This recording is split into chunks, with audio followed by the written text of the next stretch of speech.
Hi.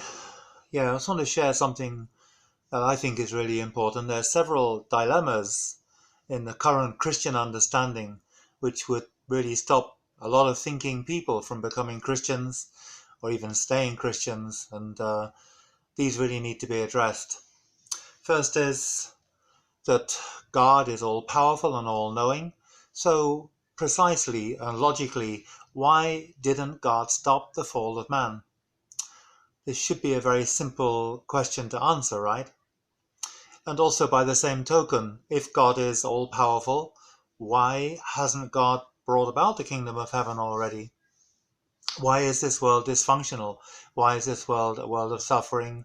And why hasn't it been solved already? So there's two things. There's like God is all powerful, so why didn't he stop the fall? Why isn't the kingdom of heaven here already? Why isn't this problem solved?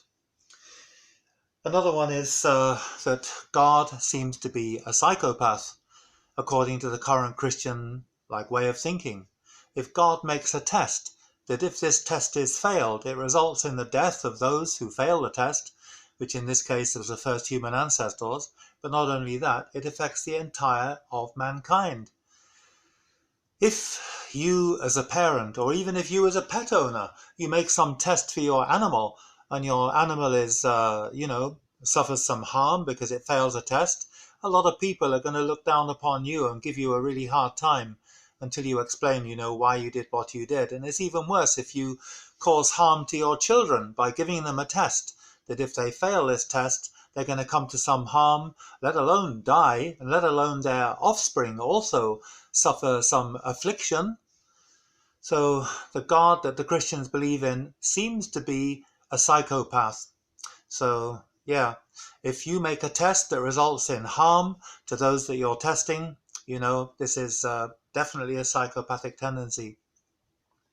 Another dilemma within the current Christian way of thinking is that Jesus, demonstrated that he had the authority to forgive sin while he was alive on the earth. You can read this story in Matthew chapter 7, chapter 9.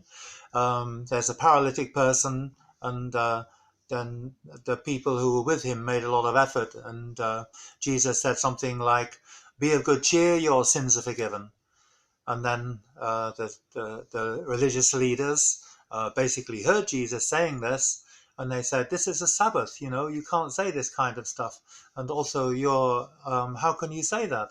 So Jesus said something like, "Is it easier to say, take up your bed and walk, or that I say your sins are forgiven you?" And this is to let you know that the Son of Man has the authority to forgive sins, while he's on the earth. So this is very clear. So if Jesus has the authority to forgive sins, then why did Jesus have to die? It's very simple. The reason why Jesus had to die is it was because he was not accepted as the Messiah. And there are three fundamental reasons for this. First is that there was no Elijah. John the Baptist denied he was the Elijah. And according to the prophecy in Malachi, that God said in this prophecy, "Before the great and terrible day of the Lord comes, first I will send the prophet Elijah." And John the Baptist basically denied he was the Elijah. And also he didn't come down from heaven in a fiery chariot, which is how Elijah went up into heaven, in a fiery chariot. So the people thought he would come, down from heaven in a fiery chariot. But actually he was a person, different name. But Jesus said that he was the Elijah. So if Jesus said he's the Elijah, that should be good enough for us, right? Because we know Jesus is the Messiah. Another reason why Jesus was not accepted as a Messiah, which led to his death, is because he didn't seem to fit the prophecy in Daniel chapter 7:13. "I saw in the night visions one descending from the clouds like the Son of Man." So a lot of people expected the Messiah to come in a supernatural way. Christians of today expect the Lord of the Second Advent to come in a supernatural way. There's this special word, parousia, and the Lord is coming on the clouds, and all the faithful are going to be raised up in the clouds to meet him in the air. So this also is a problem Jesus had. And you can read in 2 John verse 7, where John, this is the Apostle John, not John the Baptist, basically denounced people who didn't accept Jesus Christ as the Messiah because he came in the flesh as Antichrist. They wanted a supernatural Messiah, and Jesus came in the flesh. So John denounced these kind of people as Antichrist. So that was the second reason why Jesus was not accepted. And the third reason is because he was betrayed by one of his disciples. So for these reasons, Jesus was not accepted as a Messiah. And because Jesus was not accepted as a Messiah, this is the reason that Jesus could be killed, because he was seen as an impostor. If Jesus had been believed and accepted and followed, how do you then conspire to murder Jesus in order to get salvation? Because the Christians basically say, without the cross, you cannot be saved. This is illogical. This is illogical. If Jesus had been believed and followed and accepted as a Messiah, how then are you going to kill the Messiah? How then are you going to conspire to murder the Messiah?